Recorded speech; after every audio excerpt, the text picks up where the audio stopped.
வணக்கம். நல்லா இருக்கீங்களா எல்லாரும்? ஒரு ட்ரெயின் வந்து போயிட்டுருக்குது. அடுத்த ஸ்டேஷனில் நிற்கிது. அந்த அந்த கம்பார்ட்மெண்ட்டில் வந்து ஒரு சாமியார், அவரோட பக்தர்கள், இன்னும் நிறைய நல்லா படித்தவங்க அப்படி உள்ளவங்களாம் இருக்காங்க.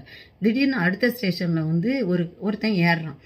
ஏறுனா அவன் மேலெல்லாம் அழுக்குனாலும் அழுக்கு, அவ்வளோ வாடை வேற, குடித்த வாடை வேற. அதுவும் குடித்தது இல்லாமல் பாதி பாட்டிலோட பாக்கெட்டில் வேற வச்சுருக்குறான். இதெல்லாம் பார்த்தோன்னே அவங்களுக்கு ரொம்ப அருவருப்பாக இருக்குது. அவன் பாட்டில் வந்து பேசாமல் அவன் ஒரு இடத்துல உட்காந்துக்கிட்டான். யாரையும் தொந்தரவு பண்ணல, பேசாமல் உட்காந்துக்கிட்டான். கொஞ்சம் தூரம் ட்ரெயின் போனோடனே எதிர்த்தாப்பில் நிமிர்ந்து பார்க்குறா, சாமியார் உட்காந்துருக்குறாரு. சாமி வணக்கம் சாமி அப்படிங்க. வணக்கம் தம்பி சொல்லியா அப்படிங்கிறாரு. இல்லை சாமி, இந்த கை கால் வலி மூட்டு வலிலாம் ரொம்ப ஓவராக யாருக்கு சாமி வரும் அப்படின்னா, உடனே இவர் ஆரம்பிச்சிட்டாரு. அப்படி சுற்றுறவனுக்கு வரும், இப்படி சுற்றுறவனுக்கு வரும், இந்த மாதிரி தண்ணி போடுறவனுக்கு வரும், தப்பு செய்கிறவனுக்கு வரும், அப்படின்னு இவர் கதையாக அளந்து விட்டுட்டார். ஏன்னா இவன் அப்படி இருக்கிறானே அப்படின்னு சொல்லிட்டு சரின்னு இவர் பேசாமல் திரும்பி நியூஸ் பேப்பரை படிச்சுக்கிட்டு இருக்காங்க கீழே குனிஞ்சு. சாமியாருக்கு ஒரு பயம் வந்துருச்சு. ஐயோ, நம்ம தான் ரொம்ப பயமுறுத்திட்டோமோ, இவன் பாட்டில் அமைதியாக இருக்கிறானே அப்படின்னு சொல்லிட்டு, தம்பி ஒரு நிமிஷம்ப்பா அப்படிங்கிறாரு. என்னங்க சாமியார்?